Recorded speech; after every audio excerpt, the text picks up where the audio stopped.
The overall result for the primary school examination hasn't changed over the last 10 years. While some subjects saw slightly improved test scores, there hasn't been any significant improvement in the overall performance. Director of Exams in the Ministry of Education, Nelson Longsworth, says that there is a glimmer of hope, but a lot more to improve on.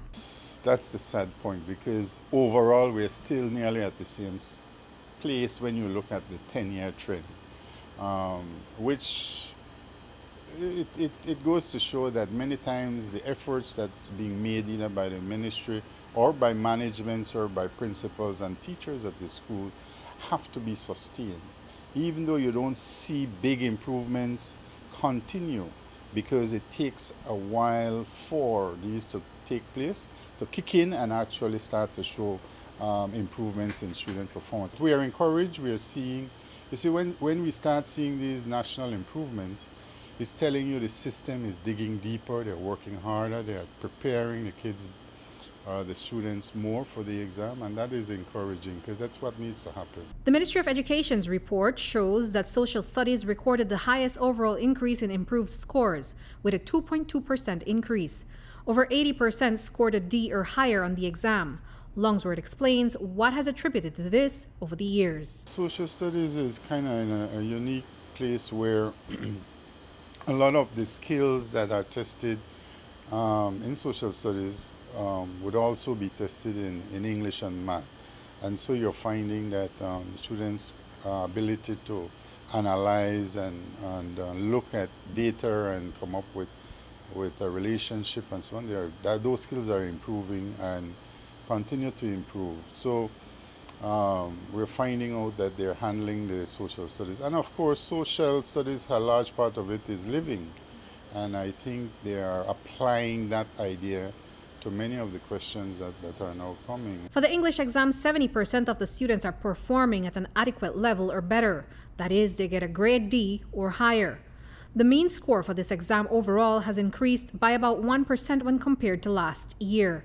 The analysis of the results show that students still have a big problem with creative writing, and some 200 students didn't get a grade for that component of the exam. Writing, especially the narrative, the writing of a story, is usually very, very the weakest area. And if you look at the analysis, the difference between the top 25 students and you do analysis, you'll realize that what differentiates one from the other is that particular paper, the narrative paper.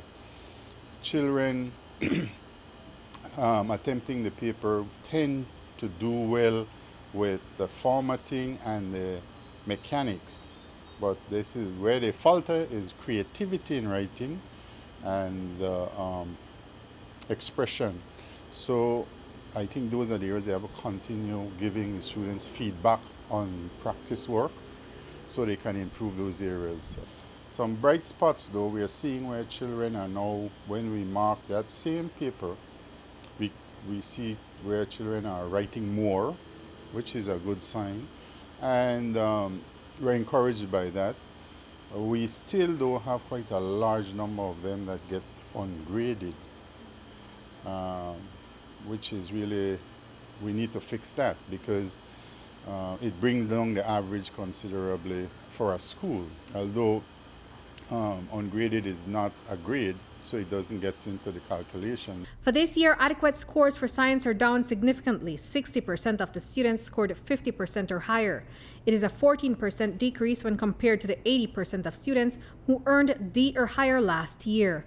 Longsworth provides some context for the dismal science grades. What we are recognizing is that the way science is being taught in the schools traditionally for a long time has been more like a set of notes you study.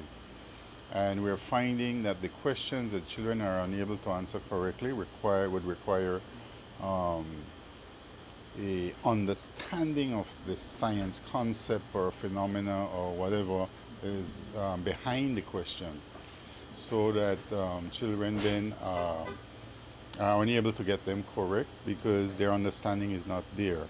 But if you ask them a straight recall, yes, they'll get those correct.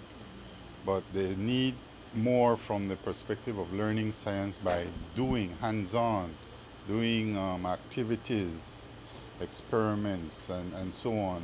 In math, only 55% of the students are performing at an adequate level, getting a D or higher on the test. On the flip side, 45% failed. So grades overall only improved by a meager 1%. Now, what must be done for students to get better grades in this subject? A lot of things has to come in play for students to improve or to learn mathematical concepts. And what we're finding, especially when we're marking the paper 2, which is where we actually see the deficiencies clearly, is where students respond to 10 problems that are given. We are seeing now where, for example, in the era of graph, I think they have mastered how to represent graph and how to interpret graphs. Because we find that if the question values 6 points, most of them now are getting 5 or 6 points. All right, there are the few who would get 0, obviously because they are yet to maybe even have encountered that concept in school. But so we are seeing great improvements in specific areas in math. What continues to be problematic for the children though is that many of the number operation concepts they are yet to have learned. They are not learning the concept, they are learning more how to do something without understanding why they do what they do. Reporting for News 5, I'm Andrea Polanco.